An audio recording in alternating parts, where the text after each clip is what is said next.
What's going on, guys? My name is Travis of My Bringback, and pretty soon I'm going to start doing some web development tutorials after I get done with all my other tutorials like game development, Android, Facebook, all the stuff I promised you. But recently a friend of mine has been getting into web development, and he's been asking me questions about where to start. There's so many languages, he's kind of confused about that. So I'm just going to make a quick video breaking down web development before I actually start making web development tutorials in the next couple months. As you can see here, here's my code, and HTML is basically your house. It's your bare basics, and probably a lot of you guys already know HTML. You know, you have opening brackets and closing brackets, HTML. And also, for example, for the body of the page, this will house your information. You have opening bracket, closing bracket. HTML is pretty easy, but it's only going to be static. It's not going to be interactive or anything like that. And within this HTML bracket, I created a label that says this is a label, and I've also created a text box and a button, as you can see here. So this is what it kind of looks like. Whoops, spoiler alert. This is what it looks like on the browser itself. Now HTML is just kind of, like I said, your bare basics, and that's it. So you have to know HTML to do any web development, but it's pretty easy to pick up. Now, if you want some interaction within your site, like if I scroll over this label, it pops up an alert that says you moused over me, or if I type my name here and create alert, it processes that information and spits my name back at me with an alert as well. Now, these interactions that you have from my perspective as the user of my site here, that's called client-side programming. And there's some different languages you can use for client-side programming, but I'm using JavaScript. So as you can jump over in the code here, you have your script, again, opening script and closing script, but then we define what kind of script it is. So I'm using JavaScript here, and it looks like a different format because it's a completely different language, but again, it's nice to have within your page because you want those interactions to keep your user engaged. And I create some methods that just either say whatever the name was, or if I hovered over that one label there. And back down here within our actual elements, we have like a mouse over, and we just call that method to pop up that alert. Or if we have a click method, it's going to call the create alert method. So those are both JavaScript, which is client-side programming. I know you guys are probably already like, wow, I'm getting kind of confused. Don't worry, it's not a tutorial. I'm just breaking some of the basics down. But as you can see here, we have some style to our site, or some swagger, such as a red box around this text box here and a black label with white text. Now that's done with CSS. So CSS adds some formatting to your site, such as the width or the height of an element and what color you want, and this is how it's defined. Again, with a style bracket and a closing bracket, and then we define what we want our text box to be or a label to be, such as white, font of 25 pixels, background black. So that will be your CSS. Let's say we wanted to create like a Facebook website. We click this button and it would submit the name to our server and create an account for that person. Now you need another language to store information or pull information from the database that's stored on the server, and that will be called a server-side programming language. Now, for example, a lot of people will use PHP. And this is kind of how you include a PHP within HTML. Again, it's just something simple like this. And I'm not doing any interactions with my actual server. Here's just a simple print statement that I said this was written with PHP, as you can see over here. So I've incorporated a lot of different languages within this one page here that's actually pretty small.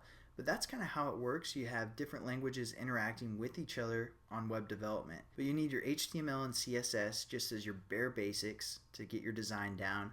You want some interaction from the user side, which is called client-side programming, which would be, in this example, JavaScript. And you have your server-side example, and that would be interacting with your server. A lot of people use PHP, so I just showed how you can include a PHP function here. Hopefully that wasn't too confusing, but I just wanted to show you that there's a lot of different languages that go into web development, and I'll kind of break it down a different way because I like breaking things down differently, and this is my example. And the analogy I'm going to be using is creating a awesome ninja. Like, this is going to be the most BAMF ninja there ever has been. And To be a ninja, you have to be a human being. So you have to be like a crying baby to start out with, naked in the grassy plain somewhere. And that's how you start out. This is your HTML. Pretty boring, pretty static. No swagger added to the site whatsoever. And that will be your naked baby ninja or HTML. But the first thing about a ninja is they have to have some sweet swagger. So let's add some clothes to him.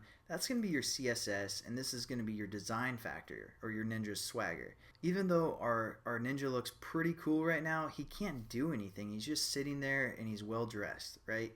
We need to have our ninja be able to interact with things. So let's say he goes out and he comes in contact with a samurai, and what he's going to do is throw one of his ninja stars right into the face of the samurai.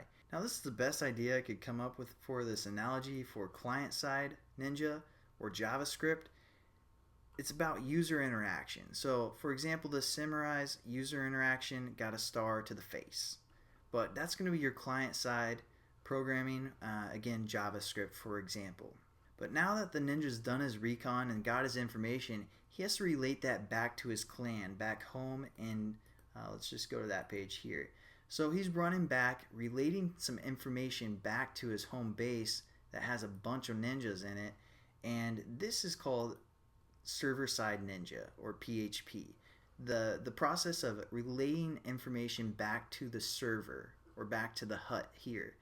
Now the hut is going to hold a database, which might be like SQL or some other type of database that's going to store this information that the ninja is going to give to the server, give back to the hut. So you need a language that's going to be able to communicate from the client to the server, and that's going to be, for example, PHP here. And then again, there's going to be a database within here that you're going to store the information. So this is your brains of the operation. So that's pretty much it for the analogy that I got. But again, you're probably like, okay, I know there's a lot more languages than just JavaScript, PHP, and HTML and CSS. So here are some other examples that you probably have seen for client side. But again, they're all under client side, and there's a lot that I left out. But here are probably the most familiar ones you're working with. JavaScript, jQuery, which is just kind of like JavaScript that makes it easier to work with. And then Ajax, which again is a client-side programming language. And then you have your server-side stuff like PHP, Ruby on Rails, ASP if you're a .NET developer, JSP, Perl. And again, this comes down to preference. If you look in the newspaper, a lot of people seem to be looking for .NET developers, at least in my area. But again, this is just a preference of which server-side programming language you want. Now, if you're just getting started, I'd recommend JavaScript for your client side and PHP for your server side, because there's a ton of code that's available for free, and you're going to be able to work through different examples, get help where you need it, because there's so much free source code for both of these languages. And then once you get the basics down, you can move into these other languages quite simply once you understand the basic concepts. But I'd recommend learning these two languages to start out with after you get your HTML and your CSS down. And then also I probably should have included another list over here for like databases.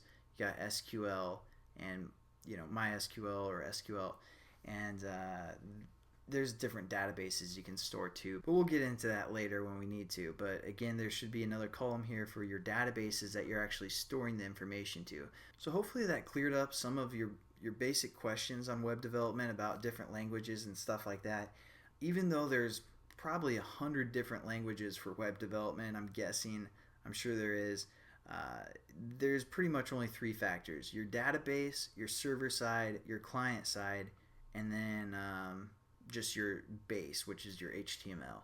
So that's pretty much it. Hopefully that helps you guys understand the basics, and thanks for watching, and I look forward to making some tutorials probably in a few months, but I hope to see you guys then.